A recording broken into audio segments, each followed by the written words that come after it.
May I come in, sir? Yes.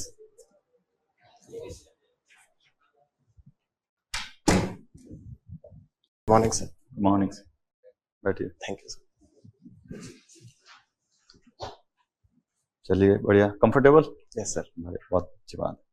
बताएं, आप अपने बारे में बताएं, बिना आपका नाम बताए अपने आप को इंट्रोड्यूस करेंगे प्लीज.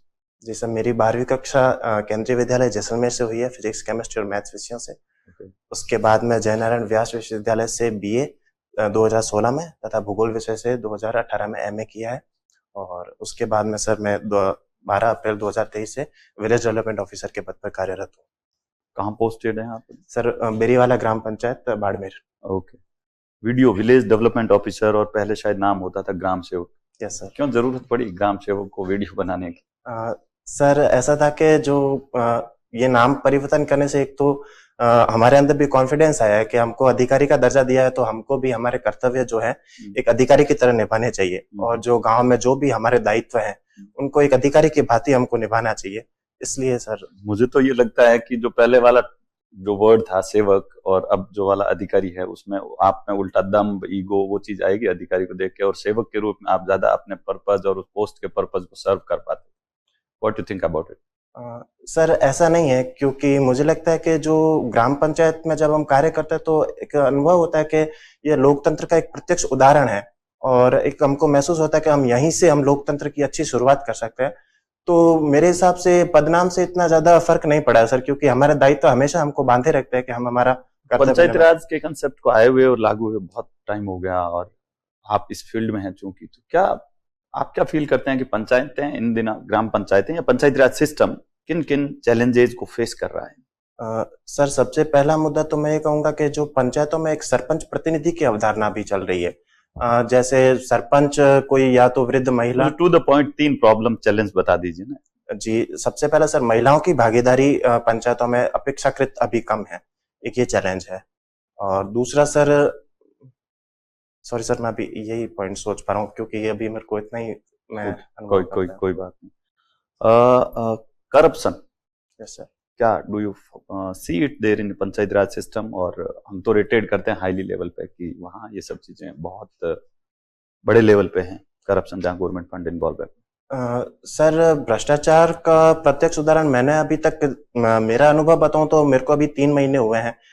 मेरे नजर में तो मेरी पंचायत में मैंने ऐसा कहीं पर भी नहीं देखा कि कहीं पे भ्रष्टाचार हो रहा है. थोड़ी सी अनियमितता सर कह सकते हैं कि सिस्टम में होती है, तो उसको पंचायती राज को भूल जाएं. ओवरऑल करप्शन ये एक प्रॉब्लम है और ये एक रियलिस्टिक फैक्ट है, हमें एक्सेप्ट करना चाहिए. आप इसके इरेडिकेशन के लिए क्या नई चीज बताना चाहेंगे जो एग्जिस्टिंग चीजें हैं उनको छोड़ते हुए, क्योंकि एग्जिस्टिंग इसको रिमूव नहीं कर पाया जी सर. जो भी आज तक मेजर्स लिए हैं. जी सर. व्हाट यू थिंक कि क्या नई चीज इंट्रोड्यूस की जाए कि इसको खत्म या कम किया जा सके? सबसे पहले सर अगर व्यक्तिगत स्तर पर देखें तो सबसे पहले जो भी अधिकारी नए लगते हैं तो उनके अंदर मूल्यों को जगाना बहुत आवश्यक है, क्योंकि जब तक हम अपना हमारे खुद के अंदर पहले सुधार नहीं लाएंगे तो ट्रेनिंग लेवल पे सबसे पहले मूल्यों का समावेशन बहुत जरूरी है.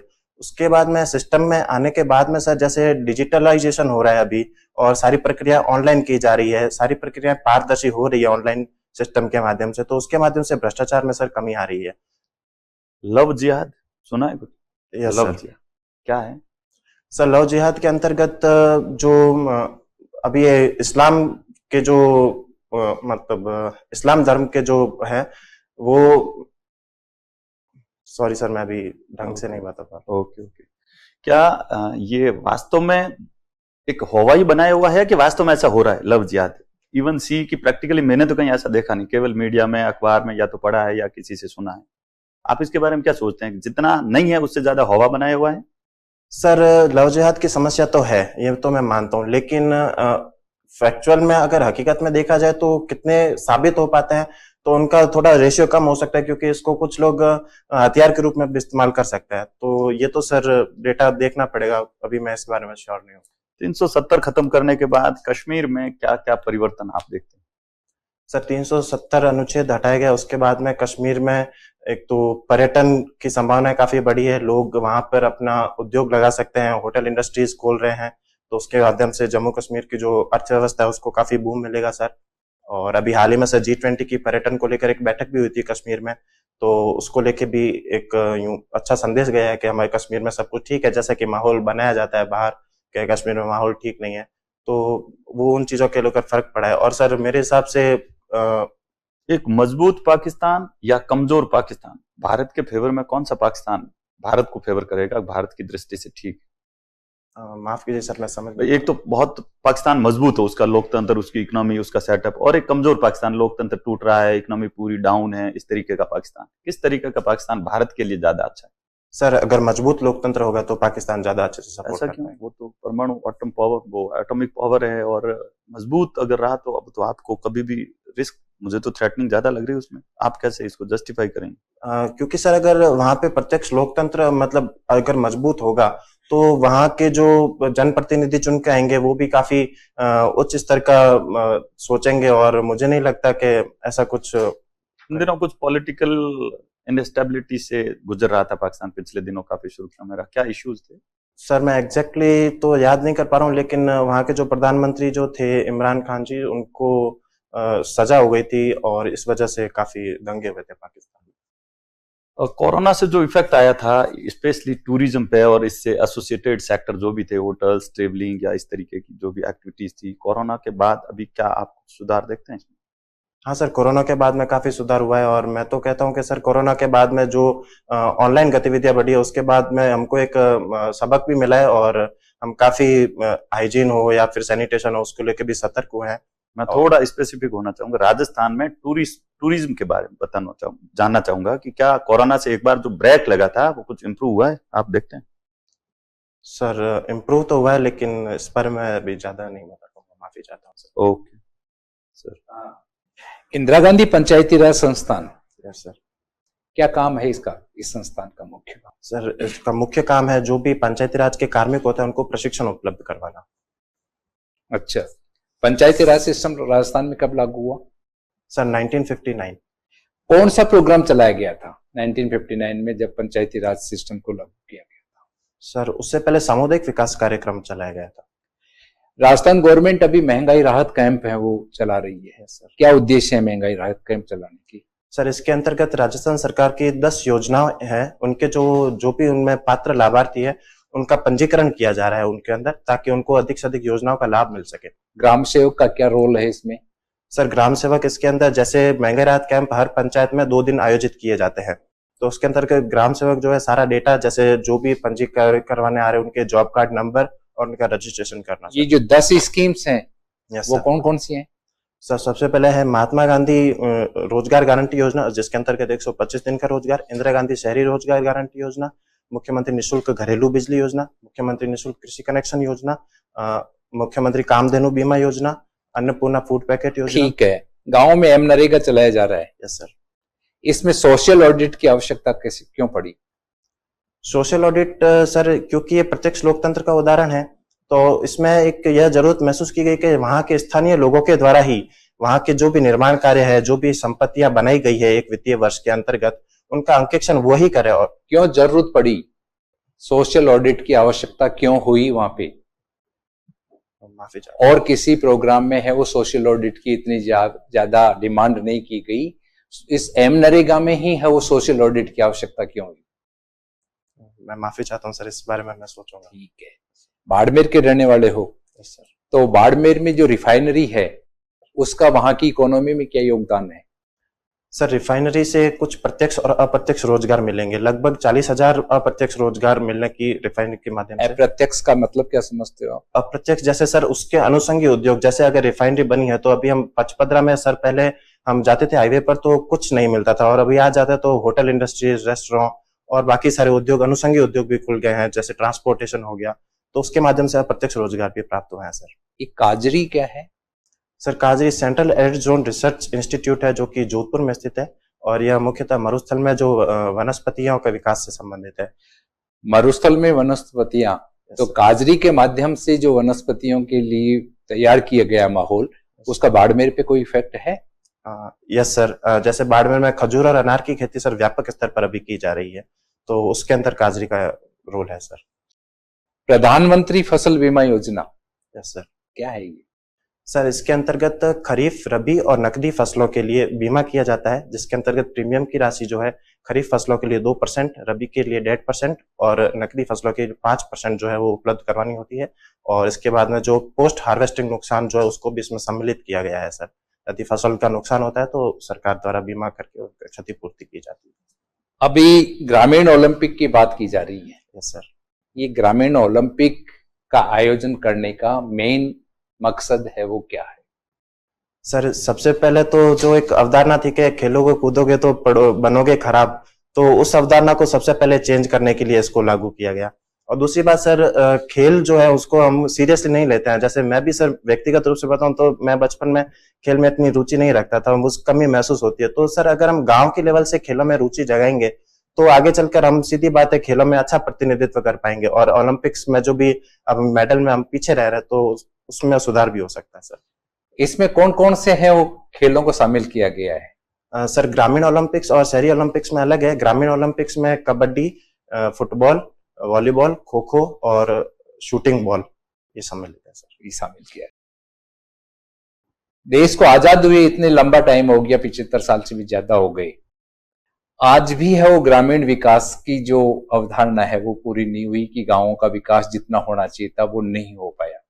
क्या क्या कारण रहे हैं कि गांवों का विकास में ये बाधाएं रही हैं? माफी चाहूंगा सर, अभी मैं इस पॉइंट्स। ग्राम सेवक हो आप पे, तो आपकी है उस गांव के प्रति है वो क्या उत्तरदायित्व है, क्या वो है कि आप जो गांव में रहकर गांव के लोगों का विकास करने के लिए क्या आपकी क्या प्रायोरिटी है आपकी? सबसे पहले प्रायोरिटी मेरी सर यही है कि जो भी योजनाएं, जो भी व्यक्ति जो हमारे ग्राम पंचायत में उसके लिए पात्र है, सबसे पहले उन योजनाओं को उनको लाभ देना। मैं यही तो पूछ रहा हूँ कि योजनाएं हैं वो पूरा इम्प्लीमेंट नहीं हो पाई, क्या क्या कारण है कि गांव में है वो ये योजनाएं हैं वो सफल नहीं हो रही हैं? जी बिल्कुल सर, मैं बताना चाहूंगा कि एक तो सर सबसे पहले जो ग्राम सभा में जो लोकल लोगों की जो भागीदारी है उसको बढ़ाया जाना चाहिए। दूसरी बात सर, ग्राम सभा में वो लोकल लोग के अलावा बाहर के लोग और कौन से होते हैं? नहीं सर, होते वही है, लेकिन भागीदारी सर उतनी वो एक जो कहते हैं प्रोएक्टिव तरीके से जो भागीदारी लेना होता है वो अभी भी सर देखने को मिलती है कि वो नहीं हो पा रही है। क्योंकि सर जैसे हम ग्राम सभा होती है तो उनको एक लगता है कि हाँ हमको कोरम पूरा करना है, लेकिन जब वो अपने मुद्दे उठा के लेके आएंगे तो वो जो सक्रिय भागीदारी होती है उसकी सर कहीं ना कहीं कमी महसूस की जा रही है। इसका ये कारण हो सकता है सर, थोड़ी जागरूकता की भी कमी है इस मामले में। ठीक है, अभी आप सर से बात कर रहे थे गांव की योजनाओं के बारे में, पूरा वीडियो है। एक गांव को कब विकसित मान लिया जाए, जब गांव का विकास पूरा हो गया? जब अगर गांव में जो कृषि हो रही है, अगर सभी किसानों को उनका लाभ मिल रहा है, वो अगर अपने सारी आवश्यकताएं पूरी कर पा रहे हैं, बुनियादी आवश्यकताएं, रोटी कपड़ा मकान, स्वास्थ्य सुविधाएं हैं, शिक्षा की सुविधाएं हैं, अगर वो सब उनको उनके गांव में उपलब्ध हो रही है तो गांव विकसित माना जा सकता है। अच्छा, 1857 की जो क्रांति हुई, सर उसका राजस्थान में किस हिस्से में सबसे ज्यादा असर पड़ा? सर जो पूर्वी राजस्थान का जो हिस्सा था जहाँ पे सैनिक छावनियां थी, जैसे नसीराबाद, नीमच, इस राजस्थान के हिस्से में ज्यादा फर्क पड़ा। अच्छा, राइट टू रिकॉल होना चाहिए? राइट टू रिकॉल सर होना चाहिए सर। कैसे? क्योंकि सर राजस्थान में 12 जिले में प्रयोग किया गया था, जहाँ पे अगर यदि वो जनता अगर संतुष्ट नहीं है तो वो अपने प्रतिनिधि को वापस, इससे सर एक बाध्यता बनती है, एक जवाबदेहीता बनती है जनप्रतिनिधियों की भी, तो सर होना चाहिए। लेकिन ये किस स्तर तक होना चाहिए? सर मेरे हिसाब से पंचायत लेवल तक होना चाहिए।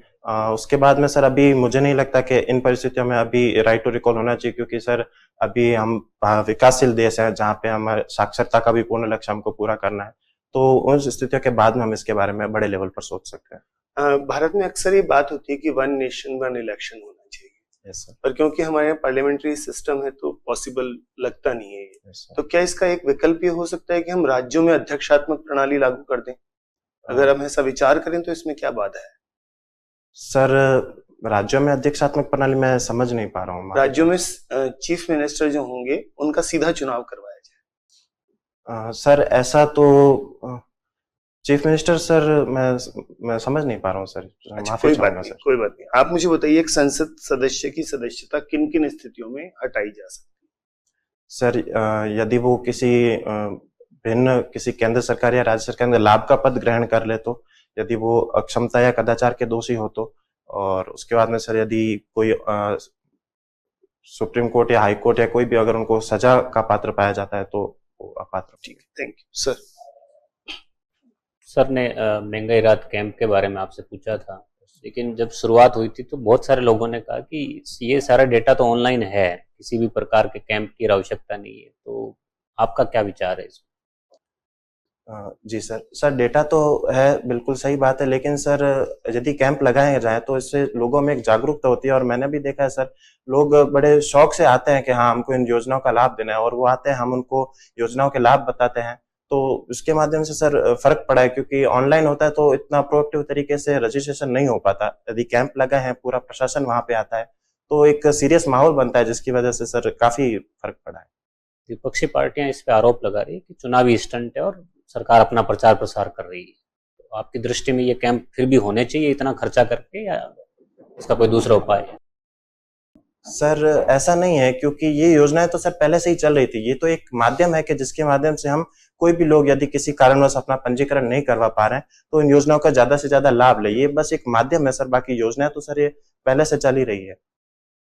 राजस्थान ये क्लेम करता है कि पूरे देश में भी और वर्ल्ड में भी हम लोगों ने राइट टू हेल्थ लागू करने वाला पहला राज्य है। Yes sir. तो सही मायने में आप ग्राउंड लेवल पे देखते हो तो क्या ये आरटीएच लागू हुआ है? Sir right to health bill के जो प्रावधान है उसके अंतर्गत निःशुल्क इलाज, निःशुल्क दवा, ये सारी चीजें उसमें सम्मिलित की गई थी। और जी सर ऐसा हो रहा है, क्योंकि मुख्यमंत्री निःशुल्क जांच योजना है, दवा योजना है और चिरंजीवी बीमा योजना है, इनके माध्यम से सर बिल्कुल ग्राउंड लेवल पर लाभ मिल रहा है सर। मुख्यमंत्री चिरंजीवी स्वास्थ्य जो योजना चली है, यस। उसका ग्रामीण परिवेश पे या लोगों की लाइफ पे क्या असर पड़ा है? स्वास्थ्य बीमा योजना के अंतर्गत सर जैसे 25 लाख रुपए तक का बीमा प्रदान करवाया जाता है, तो गांव के लोग जो है वो बीमार होते हैं तो वो अपना हॉस्पिटल में जाते हैं, तो उनको बिल्कुल सर इलाज मिलता है, तो वो बिल्कुल सकारात्मक प्रभाव है सर। एक मुख्यमंत्री बाल गोपाल योजना है, वो यस। कौन से विभाग से संबंधित है, क्या दिया जाता है उसमें? विभाग सर मैं अभी रिकॉल नहीं कर पा रहा हूँ, लेकिन इसके अंतर्गत जो पहले हफ्ते में बुधवार और शुक्रवार को उनको दूध पिलाया जाता था, जो विद्यालय में स्टूडेंट आते हैं उनको, और अभी शायद तक पूरे हफ्ते में कर दिया, मैं कंफर्म नहीं हूँ सर। ग्राउंड लेवल पे भी, राजस्थान में भी पटवारी, ग्राम सेवक ये रिश्वत लेते हुए बहुत ज्यादा पकड़े जाते हैं, तो क्या ग्राउंड लेवल पर करप्शन ज्यादा है? सर ऐसा नहीं है कि ग्राउंड लेवल पर करप्शन ज्यादा है। ये सर व्यक्तिगत स्तर पर भी थोड़ा निर्भर करता है, क्योंकि माफी चाहूंगा सर। आप जिस जगह पोस्टेड हैं वहाँ महिला सरपंच है, लेकिन जो सरपंच पति है उसके पास 2 बंदूक का लाइसेंस भी है, 7 गन भी लेके आता है, तो आपके राजीव गांधी सेवा केंद्र पर काम जो है वो महिला सरपंच ही करे, इसको आप कैसे इंश्योर करोगे? बिल्कुल सर, महिला सरपंच अगर है और सरपंच प्रतिनिधि की अवधारणा भी चली है, तो उसके में हम जो भी ग्राम सभा की या ग्राम पंचायत की जो भी कार्यवाहियां होती है, मैं व्यक्तिगत स्तर पर पूरा यह प्रयास करने की कोशिश करूंगा कि वही आकर और सारा काम करें। हाँ ऐसा हो सकता है कि उनका साक्षरता या फिर वो इतने काम से फैमिलियर नहीं हो, तो उनको धीरे धीरे हम सपोर्ट करके सिखा के काम करवा सकते हैं। बाकी सर अगर उनके पास गन का लाइसेंस है तो मुझे नहीं लगता कि वो अनावश्यक बाधा डालेंगे, क्योंकि ये सरकारी कार्य है। इतना मैं उनको भी समझाने की कोशिश करूंगा, और मुझे पूरा विश्वास है सर, मैं उनको कन्विंस कर लूंगा कि जो राजकीय प्रक्रिया उसके माध्यम से ये कार्य होना चाहिए। ग्रामीण लेवल पर हर ग्राम पंचायत मुख्यालय पे सरकार की अवधारणा है कि मिनी सचिवालय हो, तो आपने एज ए वीडियो आप नौकरी भी कर रहे हैं, तो वो संकल्पना कितनी साकार हो रही है, परिणाम क्या है उसका? जी सर, मिनी सचिवालय के तहत एक भवन के अंदर ही पटवारी का कार्यालय भी स्थापित किया गया है, ग्राम विकास अधिकारी भी है, आंगनवाड़ी कार्यकर्ता भी काम करता है। तो इसके माध्यम से सर लोगों को सुविधा तो होती है, क्योंकि वो एक ही भवन में आकर अपने सारे काम एक साथ करवा सकते हैं, जिससे साकार हुई है सर। हालांकि अभी सभी पंचायतों में अभी लागू नहीं हुआ है ये मिनी सचिवालय हमारे बाड़मेर जिले में, लेकिन इसका सर काफी पॉजिटिव इम्पैक्ट पड़ा है। 12th तक आपने साइंस पढ़ी है, उसके बाद आप ह्यूमैनिटीज के सब्जेक्ट की तरफ शिफ्ट हुए हैं, इसका कोई विशेष कारण था? इसका विशेष कारण ऐसा कुछ नहीं है सर, क्योंकि पहले सोचा था कि बीटेक करना है, तो 12th के बाद में एक बीटेक ज्वाइन किया था 3 सेमेस्टर करके। उसके बाद में मुझे आसपास और मेरे सीनियर से पता चला कि सिविल सर्विसेज की तैयारी भी हो सकती है और इसमें भी काफी अच्छा स्कोप है, तो फिर मैंने स्किप करके और ह्यूमैनिटीज के सब्जेक्ट ले लिए, ताकि मैं अपने संसाधनों को सही जगह पर यूज कर पाऊँ। ठीक है सर। जेंटलमैन, आपकी हॉबी है वो थोड़ी डिफरेंट है, तो कंक्लूड करने से पहले मेरा एक क्वेश्चन रहेगा कि आपकी इस हॉबी की वजह से आपने सोसाइटी को कुछ कंट्रीब्यूट किया हो, इसके 2 एग्जांपल बताएंगे? Yes sir. सबसे पहला एग्जांपल सर, मैं स्ट्रेंथ ट्रेनिंग करता हूँ तो लोग मुझसे पूछते हैं कि आप फिट कैसे रहते हो, तो मैं उनको भी बताता हूँ, और जो मैं डाइट फॉलो करता हूँ तो मैं सबको मेरी डाइट बताता हूँ, तो उससे वो थोड़ा सा मोटिवेट होता है सर। मेरे आसपास के लोग जो है मुझसे पूछते हैं, तो मुझे लगता है कि कहीं ना कहीं मैंने उनको मोटिवेट किया है और वो भी अपने हेल्थ के प्रति थोड़ा कॉन्शियस में है sir. Another one, this is first one. Yes sir. Another second? Discipline sir, okay. क्योंकि मैं पढ़ाई भी करता हूँ, जॉब भी करता हूँ, उसके साथ में सर मैं ये मेंटेन रखता हूँ, तो मैं डिसिप्लिन वे में जाता हूँ, तो वो थोड़ा मोटिवेट होता है, वो भी सोचता है कि हाँ हम भी इस डिसिप्लिन को कायम रखें। Okay, thank you. Thank you sir, thank you.